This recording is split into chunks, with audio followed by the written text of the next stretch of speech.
Hello, welcome back to another video. My name is Gemma and we're going to do another TBR for, yes, another readathon. So you may have seen that I've already posted a TBR for Non-Fiction November, and the same day that I filmed that I saw another readathon being announced, and it was one that I couldn't resist, and thus here we are with my TBR for Historathon 3.0. So Historathon is a historical fiction readathon, which is hosted by three lovely hosts. We have Gloria at Gloria Z Thompson, Amanda at the Curly Reader, and Lindsay at Lindsay's Little Library.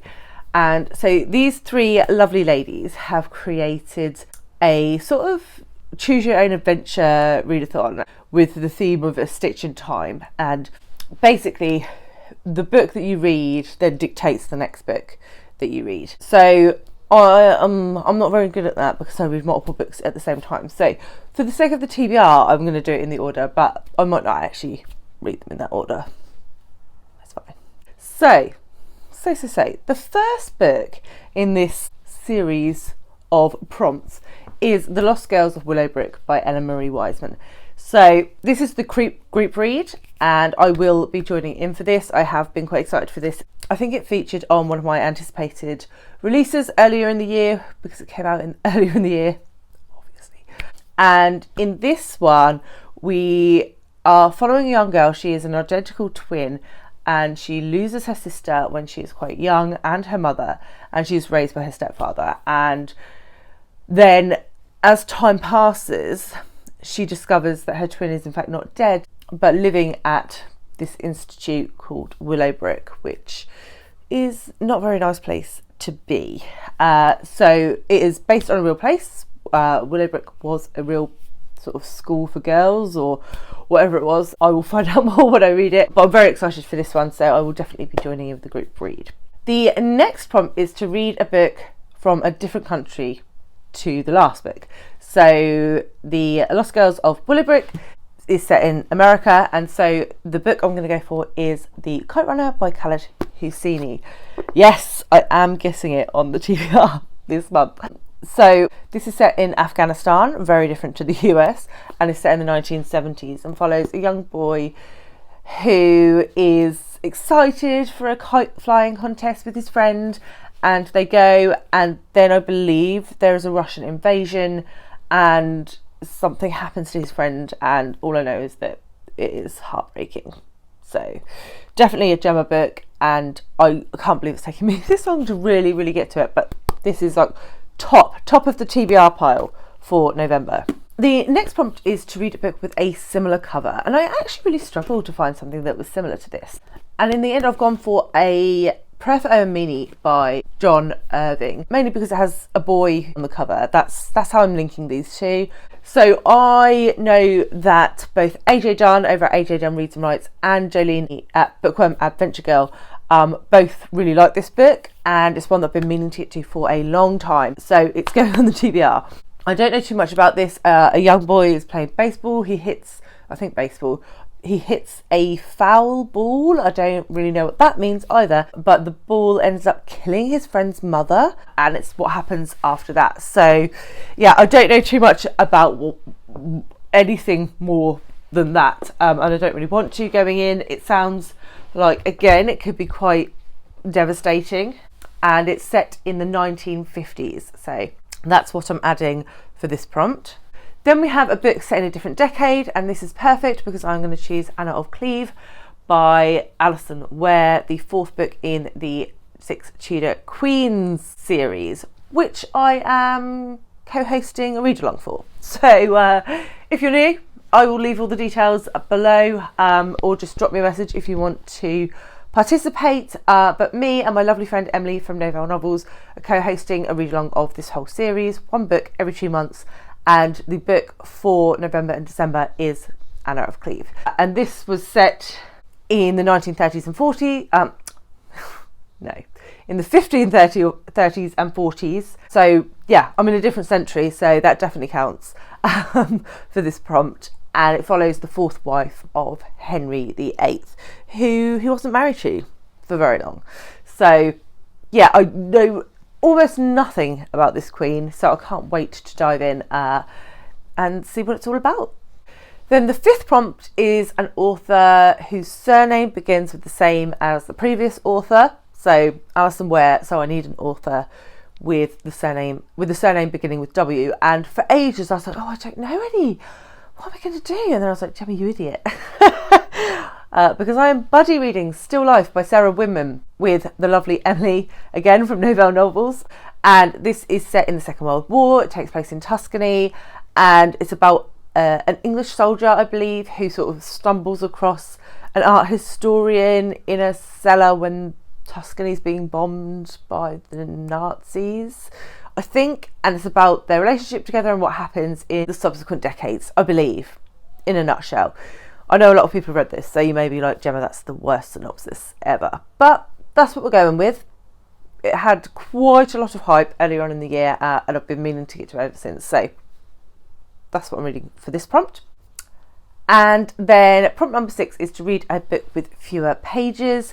And I forgot to write down the page numbers, but I definitely did check and it was less. And I'm going to be reading The Picture Bride by Geum, translated by Seonjae. And I talked about this recently in my anticipated translated fiction coming between now and the end of the year, and I was very kindly gifted an arc of this on NetGalley, and so I want to get to it like immediately, so that's why it's gone on the TBR.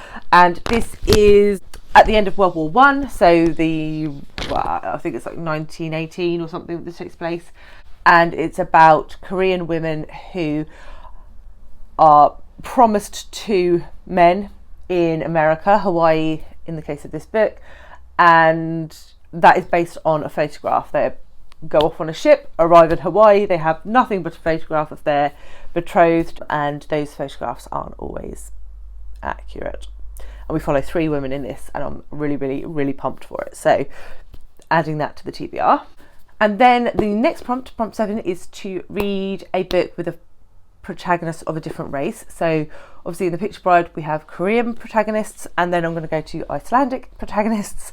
So Burial Rites by Hannah Kent. This again is a booktube darling. Lots of people have loved this. I haven't got to it yet, so I'm going to put it on this TBR. Though obviously this is getting towards the end of the prompt, so we'll see if I get this far. But as I said, this is set in Iceland, and it follows a woman who is on death row for the supposed murder of her master, and she is sent to a remote farm while she awaits her sentence. And it's about her relationship with the family that live on that farm and what happens as she approaches her execution date. So it actually sounds perfect for winter, sort of like cold and desolate, and yeah. So that's what I'm adding here. Prompt 8 is to read a book blurbed by who blurbed the previous book. So someone who blurbed this. And there aren't actually that many blurbs on here, but on the inside there is a quote from Donal Ryan. I don't know if you can see that. I've never read a book by Donal Ryan. I don't think I've even seen a book written by him reviewed, but he did win the Man Booker with a book called The Spinning Heart. But I don't think that was historical fiction, so I didn't add it. But he has got a historical fiction book called Strange Flowers, which I thought sounded really interesting, and it takes place in Ireland, in Tipperary, in the 1970s, and a young girl goes missing. Her parents obviously search for her and eventually sort of come to terms with the fact that they're never going to find her, and then she appears, but she is changed. What has happened to her in that time that she has been gone? So it sounds really interesting. It's actually quite short, and yeah, like I said, a new author to me, so very keen to give that a go. And then the last prompt, again, I kind of struggled with this one, but it was to have the same number of letters in the title as the previous book. So Strange Flowers has 14 letters in, 14 letters, and so does Days Without End by Sebastian Barry. Oh, that stick is going to annoy me. So this one is set in the 1850s and follows 2 young men who sort of join up to the American army and fight in the Indian Wars. And it's about their experience together fighting, how the fighting makes them feel. And I believe they meet a young Indian woman and they sort of make a bit of a family. sort of a found family trope, maybe. I might be completely making that up, so don't quote me on that. But I know that AJ Dunn over at AJ Dunn Reads and Rites read this recently, and they said it was really good.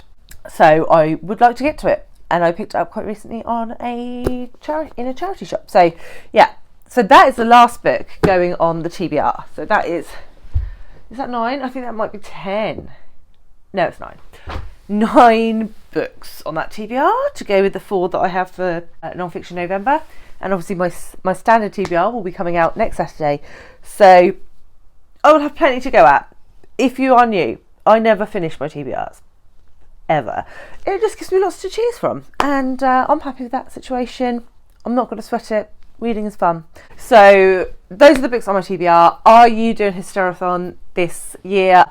I would love to know, and I would love to know what books you have picked. If you are, if you're not participating but you've read any of these and you've got any sort of comments, again, would love to know those. And yes, I shall leave it there. I'll leave my non-fiction November TBR here in case you haven't seen it yet, and I will catch you all very soon with another one. Bye guys.